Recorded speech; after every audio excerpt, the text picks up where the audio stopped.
Sheikh Mohammed Ibrahim Ali Sheikh Kenyawi wuxuu mudooyinkii dambe ku sugnaa magaalada Muqdisho isla maanta Jimcahan oo ka soo jeedinayo muxaadaro ciwaankeedu ka dhigay cafi walaalka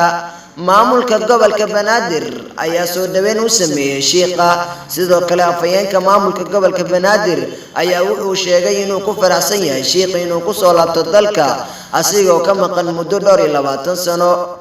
la soconaa dhibaatooyinka ka jira dalka ummadeena ay u baahan yihiin in laga wacyigeliyo dhinaca diinta isla markaana gudoomiyaha uu xoog saarayo sidii shacabka Soomaaliyeed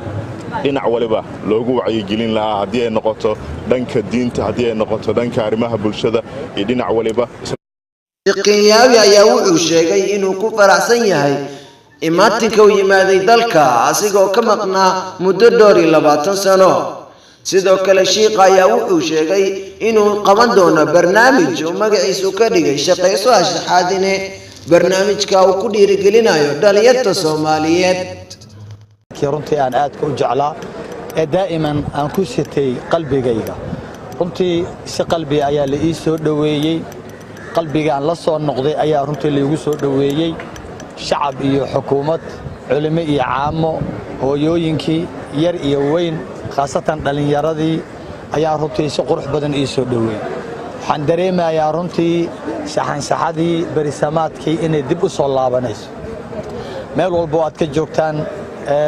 adduunkan dal iyo dibadba aad baa runtii idin salaama Sheikh Mohammed Ibrahim Ali Sheikh Kenyawi ayaa ummadda Soomaaliyeed ku taqaana inuu soo jeediyo muxaadaro taabanaysa nolosha aadamaha وأنيقوا MCK تيجا والسلام عليكم ورحمة الله تعالى وبركاته.